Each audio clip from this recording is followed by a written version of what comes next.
Welcome. This is Dawn with the Embody Rise 21-day Ascension Support Series, and we are beginning week 2 now. We're on day number 8. And I titled this one, Going to the Movies. So I'm going to talk a little bit, use the movies as an analogy to assist you in working through difficult things and changing things within yourself that no longer serve you. Okay, so before we begin and dive into that, as always, I would appreciate if you find value in this to give it a like, give it a thumbs up, subscribe to the channel if you would like to get notified of more of these videos in this series. Make a comment, let me know how this lands for you so that I can best know how to support you. And by all means, if you know someone that would be supported with this, find value in this, by all means, please share this video. Okay, so here we go. Going to the movies. All right, so if you're on a spiritual awakening ascension path, then you know that your inner work is very important to do. And you know, we've talked about it, we've already been doing some videos on this, previous videos, that sometimes you get to those really stuckish, what I call a stuckish place, where you're dealing with something that maybe you've been dealing with for a long time. It could be a health, relationship, belief system, career stuff, money stuff, the kind of the usual suspects, but it would be a pattern, right? A pattern that you find you're kind of up to here with. So a lot of times, what we've all been taught to do is when there's something that's not working in the world, we go to the world to fix it. So if you have a pain, you take a pill. I mean, I don't. You probably don't, but you know what I'm saying, right? My grandmother used to say that, take a pill. If you, whatever it is, you're going to try and mitigate, you're going to try and change it, you're going to try and transform it on the outside. That is the way we are trained. Now, sometimes there's reasons for that. So speaking of mitigating, I looked outside at the trees and the wind here. I live in the forest. And it's been dry this year, and there's a risk of fire with high winds. So my husband spent days cutting back a lot of the stuff all around the house that's mitigation, and it is out there in the world. So I'm not saying there's not value in that.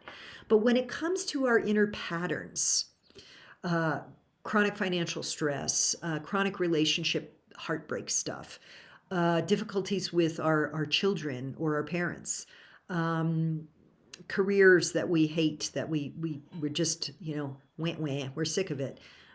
Fill in the blank, health stuff, those difficult health things.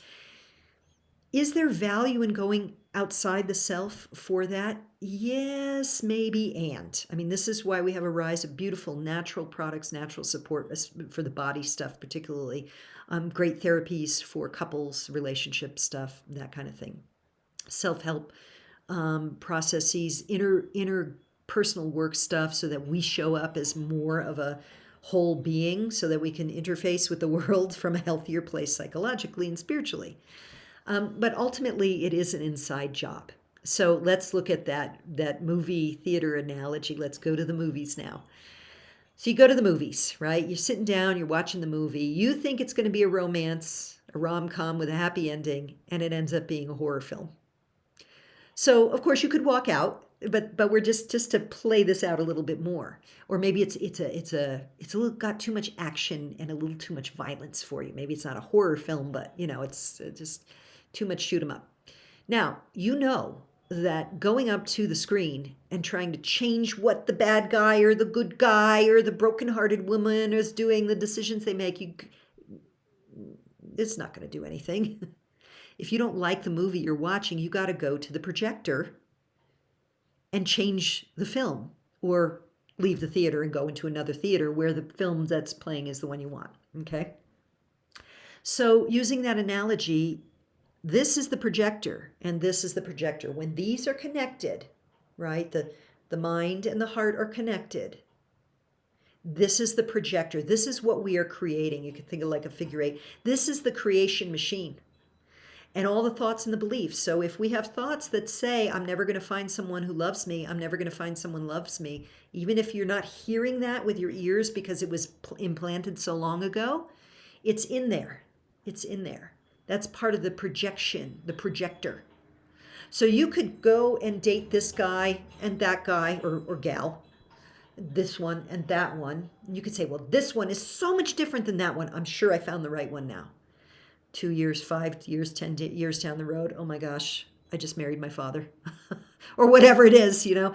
So because the projector hasn't changed, we have to change the projector. That's the only way. Another analogy is the deck chairs on the Titanic, right? So the Titanic hits an iceberg, you know, deep underneath. It hits the iceberg. Its hull is cracked. It's taken on water like so fast, so much volumes of water. It's hard to fathom. No pun intended. Sorry. And you decide to go adjust the deck chairs. Not going to do anything, right? So these are silly little obvious analogies, but the deeper meaning here is no less untrue.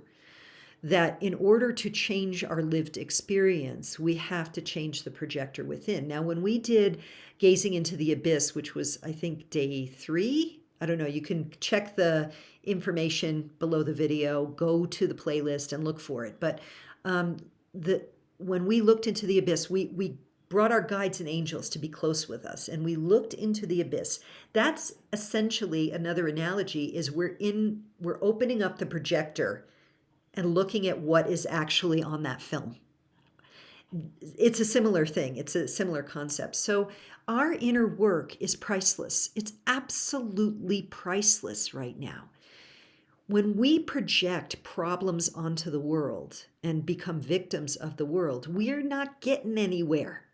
We're literally staying stuck. So for our ascension journey, it is essential that we go to the inner movie theater and change the projector. So a few other things I want to say about this. One is that one of the ways we see this manifested right now, there's a few ways I want to just touch out on, like kind of out there in the world. The divisiveness among the people based on policy and politics and political figures. This is trying to change the movie screen writ large. First of all, hating on anyone is a fool's errand. Because if you understand the real nature of this reality, that you are the creator of all of it, you're the projector. If what you need to do is project out your disowned parts to hate them in the form of a whatever, an ex, a political leader, a boss, an annoying employee, whatever, it doesn't matter what it is.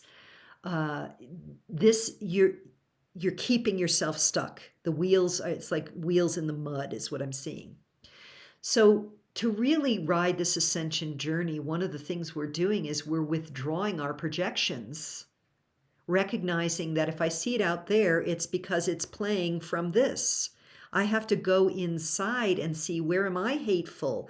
Where do I feel like a fill in the blank, whatever it is, whatever you're judging someone else as, she's a this, he's a that, that's tyrannical, this is that. That's all individual and collective projection out there. We have to go within to the projector and begin to heal it and love it up in frequency through a lot of the tools that I'm sharing with you here and many extraordinary modalities. Okay, so the support practice I want to offer today is another one of those. It's not a guided meditation. It's more of information for you. And that support practice is a long-term lifetime practice called A Course in Miracles. Now, I've been a student of A Course in Miracles for almost 8 years. And if you're part of my community, you know that already. And you may already be studying it as well. This is it's made of a text, a workbook for 365 days of practice, and a teacher's manual. And it is a channeled transmission that began the year that I was born, 1965. And it is a channeled transmission of the true teachings of the one we knew as Jesus, Christ consciousness teachings. They are non-dual teachings, which means they are helping you to understand the truth that we are all one, that oneness is love. We have never left home, which is God. We are having a dream of separation, and all that we find displeasing outside of us is a projection of what's disowned in ourselves. And the Course is a practice of undoing removing the obstructions to love's presence and undoing the thought system that keeps us locked into separation. So it is always a joy to share that with others. This is not a text that's easy to read at first.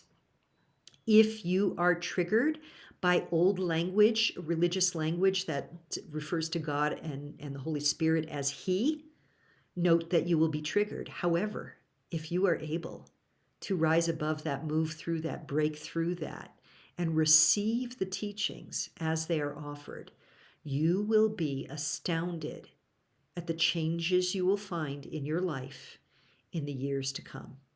It will save you thousands of incarnational years of spinning around in the cycle of samsara, coming back into incarnation over and over again, projecting bad guys out there and hating on them and fighting them, because you'll recognize that all the power is within you. You are the holy projector. And as you clarify your mind of the obstructions to love's presence, your projector becomes one of love, and thereby your lived experience becomes one of love. So I'm going to actually leave it at that. That feels really aligned for today. Again, as always, I welcome your feedback. I mean, kind feedback. If you're just a troll saying stupid stuff, I'm just going to delete it. But I trust that the vast majority of you who are here, you're here to really awaken your own true divine light and remember the love, the beauty, the grace, and the blessing that you are for this ascension, the gift that you are. So I extend this with that heart and appreciate anytime you want to share this or subscribe would be great. Sending you so much love until our next visit tomorrow. Bye for now.